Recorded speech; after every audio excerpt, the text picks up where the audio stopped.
Criminal जिसने double murder करके बहुत क्लेवरली पुलिस, मीडिया और फोरेंसिक एक्सपर्ट्स सभी को चकमा दे दिया। उसने ऑलमोस्ट एक परफेक्ट क्राइम करके पुलिस को एक डेड एंड पर लाकर खड़ा कर दिया। बट फिर एक 10 रुपए की नोट ने उसे फंसा दिया।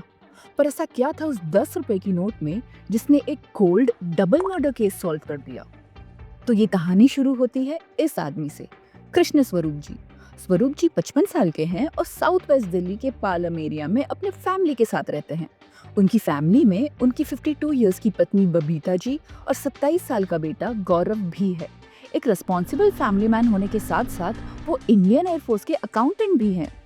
तो जुलाई 6, 2021 को रोज की ही तरह शाम 6:30 बजे स्वरूप जी अपने ऑफिस से निकले और पब्लिक ट्रांसपोर्ट लेकर अपने घर पहुंचे।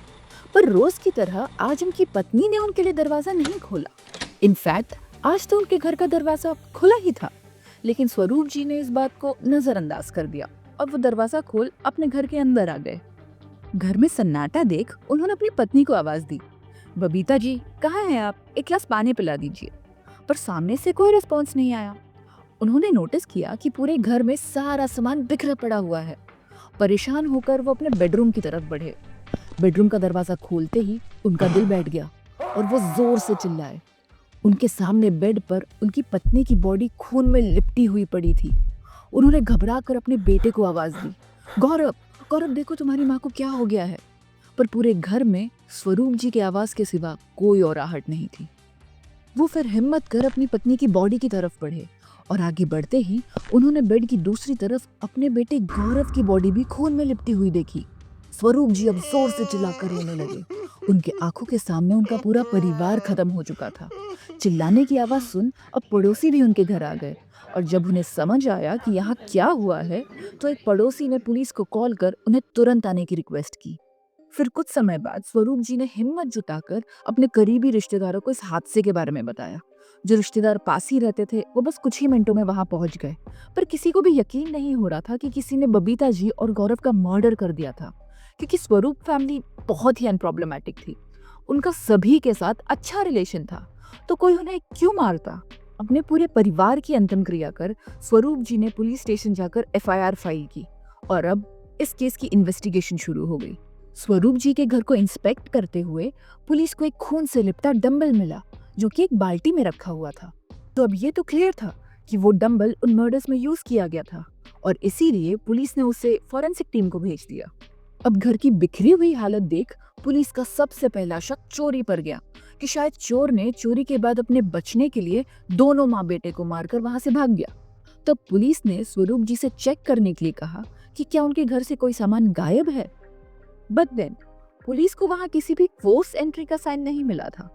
पुलिस उलझन में ही थी कि तभी स्वरूप जी ने बताया कि उनके घर से कोई सामान गायब नहीं हुआ है, सिवाय उनके घर के बाहर लगे सिक्योरिटी कैमरा और डीवीआर के, जिसमें सीसीटीवी फुटेजेस स्टोर्ड थे।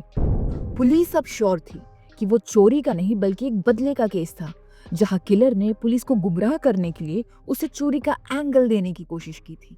और ये जो कोई भी था वो स्वरूप फैमिली के जान पहचान वाला ही था, क्योंकि एक तो वो घर में फोर्सफुली नहीं घुसा था और उसे सिक्योरिटी कैमरा और फुटेज लोकेशन की सारी जानकारी थी। पर स्वरूप जी ने बताया कि उनकी तो ऐसी किसी से भी कोई दुश्मनी नहीं थी। बहुत सोचने पर भी उन्हें एक भी ऐसा नाम याद नहीं आया जिससे उनकी फैमिली की दुश्मनी हो। पुलिस के सामने अब एक इंडियन एयरफोर्स एम्प्लॉय के फैमिली का डबल मर्डर केस था एंड बिना किसी एविडेंस एंड बिना किसी सस्पेक्ट उनके सामने एक डेड एंड था। बट देन उन्होंने नोटिस किया कि जिस बिल्डिंग में स्वरूप जी रहते थे उसके ग्राउंड फ्लोर के घर के सामने भी एक सिक्योरिटी कैमरा था। एंड जब उस कैमरा की 6 जुलाई की फुटेज चेक की गई तो पुलिस को एक सस्पिशियस आदमी की 4 सेकंड्स की वीडियो मिली जो डीवीआर लिए पैदल चल रहा था। पर उस फुटेज में उसका चेहरा नहीं दिख रहा था, प्लस उसने अपने चेहरे पर रुमाल बांध रखा था। तो अब पुलिस के पास एविडेंस के नाम पर 4 सेकंड्स का वीडियो था किसी अननोन आदमी का। पर अब क्योंकि वो आदमी पैदल जा रहा था तो पुलिस को इतना तो कंफर्म था कि या तो ये कहीं आसपास रहता है या फिर ये पब्लिक ट्रांसपोर्ट लेकर यहाँ तक पहुंचा था। तो पुलिस ने वो वीडियो उस सोसाइटी के अगल बगल के सारे घरों में जाकर दिखाई और उनसे पूछा कि क्या कोई किसी भी ऐसे इंसान को जानता है जो ऐसे कपड़े पहनता हो या जिसकी चाल ऐसी हो। और उन्हें कहीं से भी आगे कोई लीड नहीं मिली। हाथ में एविडेंस होते हुए भी पुलिस फिर एक बार डेड एंड पर आ पहुंची थी। बट फिर पुलिस ने पालम एरिया के e rickshaw drivers, bus drivers, taxi drivers सभी को वो वीडियो दिखाई और पूछा, क्या तुमने ऐसे किसी भी आदमी को 6 जुलाई को कहीं पर छोड़ा था? वैसे तो सभी ने मना कर दिया, पर फिर एक ई रिक्शा ड्राइवर ने बताया, हाँ साहब, मैंने इस आदमी को मेट्रो स्टेशन के पास छोड़ा था। पुलिस ने पूछा, क्या तुम यकीन के साथ कह सकते हो कि ये वही आदमी था? जिस पर उसने जवाब दिया, हाँ साहब, वो यही आदमी था। उसने अपना चेहरा कपड़े से बांध रखा था, हाथ में डीवीआर थी और उसके कपड़े पर खून लगा हुआ था। जब मैंने उससे खून की वजह पूछी तो उसने कहा कि उसे चोट लगी है, पर उस रिक्शा ड्राइवर ने भी उस आदमी का चेहरा नहीं देखा था।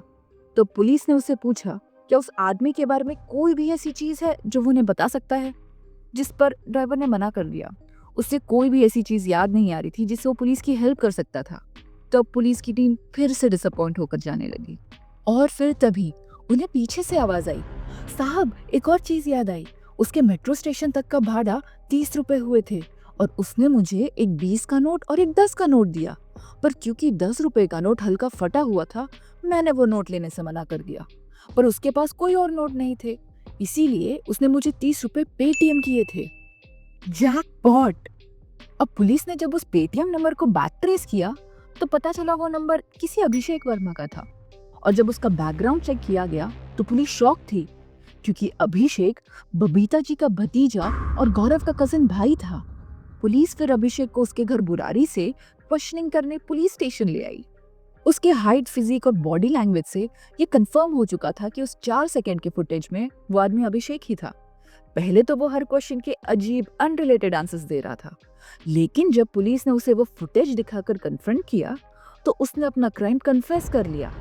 धीरे धीरे वो पुलिस के सामने ओपन अप होने लगा कि उसने क्यों और कैसे अपनी बुआ और भाई का डबल मर्डर किया था। तो अभिषेक ने बताया कि कोविड लॉकडाउन से कुछ महीने पहले उसकी बहन की शादी थी और एक यूजुअल इंडियन वेडिंग की तरह उस शादी में भी बहुत से पैसे खर्च हुए थे। हाउएवर, अभिषेक और उसकी फैमिली को कुछ पैसे कम पड़ गए और इसीलिए उसने अपनी बुआ बबीता जी से 50,000 रुपए उधार लिए, ये कहकर कि वो जल्द ही उन्हें लौटा देगा। पर फिर कुछ महीनों में ही लॉकडाउन हो गया और उसी बीच अभिषेक की जॉब भी चली गई। अब एक तरफ लॉकडाउन और अनएम्प्लॉयमेंट के कारण अभिषेक और उसकी फैमिली फाइनेंशियली अनस्टेबल हो चुके थे।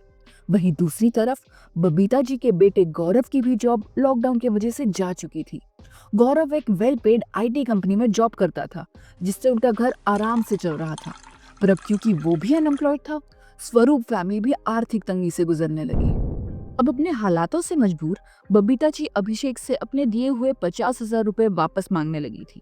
वो जब भी उससे मिलती या उसे कहीं देखती तो उसे याद दिलाती कि उनके 50,000 रुपए उन्हें वापस दे दे। वहीं अभिषेक अपनी सिचुएशन उन्हें समझाने के बजाय उन्हें ये कहकर टाल देता कि वो बस अभी कुछ ही दिनों में उनके पैसे उन्हें वापस लौटा देगा। अभिषेक के इस झूठे अश्योरेंस से बबीता जी की उम्मीद बंधी रहती कि उन्हें उनके पैसे वापस मिल जाएंगे और उनके परिवार की हालत थोड़ी बेहतर हो जाएगी। फिर आया 6 जुलाई 2021 का दिन। अभिषेक कैजुअली अपने बुआ के घर लंच पर गया था। वहां उसने अपने भाई गौरव के साथ मूवी देखी, गेम्स खेले, सबके साथ खाना भी खाया।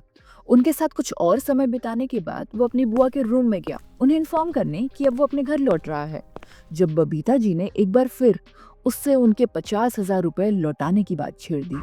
अभिषेक को उस वक्त बहुत ह्यूमिलिएटेड फील हुआ। उसके मन में अपने बुआ के लिए अब गुस्सा और नफरत भर चुकी थी और इसी फीलिंग के साथ जब वो उस रूम से बाहर निकला तो उससे लिविंग रूम में एक डंबल रखा हुआ दिखा। अभिषेक ने फिर बिना कुछ सोचे समझे गुस्से में वो डंबल उठाया, फिर से अपने बुआ के रूम में गया और उसी डंबल से उनके सर पर जोर से वार करने लगा। दूसरे ही वार में बबीता जी ने अपना दम तोड़ दिया था, पर अभिषेक अपने गुस्से और नफरत में उनके सर पर वार करता गया। अपनी माँ के रूम से चिल्लाने की आवाज सुनकर जब गौरव उस कमरे में आया तो अभिषेक ने उसी डंबल से उस पर भी वार कर दिया। अब क्योंकि गौरव शॉक था, वो डिफेंस नहीं कर पाया और इसी तरह अभिषेक ने अपनी बुआ और भाई दोनों का ही मर्डर कर दिया। अभिषेक ने फिर उस डंबल को बाथरूम के एक बाल्टी में डाल दिया और फिर अपने कपड़ों से खून साफ करने की कोशिश की, जो कि पूरी तरह साफ नहीं हो पाया था। फिर उसने पूरे घर को तहस नहस कर दिया ताकि ऐसा लगे कि यहाँ चोरी हुई है, और फिर सिक्योरिटी कैमरा और डीवीआर लेकर वहां से भाग गया। और सिर्फ इतना ही नहीं, उस दिन जब स्वरूप जी ने अपने रिश्तेदारों को कॉल कर उस इंसिडेंट के बारे में बताया था, तो अभिषेक भी अपनी फैमिली के साथ वहां आया था ताकि किसी को भी उस पर शक ना हो। इनफैक्ट उसने खुद पोस्टमार्टम के लिए बॉडीज को उठाकर एम्बुलेंस में रखा था। ऑफ कोर्स फिर पुलिस ने उसे अरेस्ट कर लिया। शॉकिंग। अभिषेक शायद बच भी जाता अगर उस दिन उसके 10 रुपए की नोट फटी हुई ना निकलती। अनजाने में किए गए यूपीआई पेमेंट की वजह से आज वो जेल में है। पर यह सोचना कि एक आदमी ने सिर्फ 50,000 रुपए के लिए अपने ही फैमिली में 2 मेंबर्स का मर्डर कर दिया, बहुत ही हॉरिफिक है। हेलो गाइस, आई एम आशी and you were watching the Palam double murder case. अगर आपको ये वीडियो पसंद आई हो तो कमेंट करके जरूर बताइए, और अगर आपको ऐसे ही डार्क, ट्विस्टेड और ट्रू क्राइम केसेस सुनना पसंद है तो इस वीडियो को लाइक और चैनल को सब्सक्राइब करना मत भूलिए। मिलते हैं अगले वीडियो में एक नए केस के साथ। तब तक के लिए अपना ख्याल रखिए। Thank you.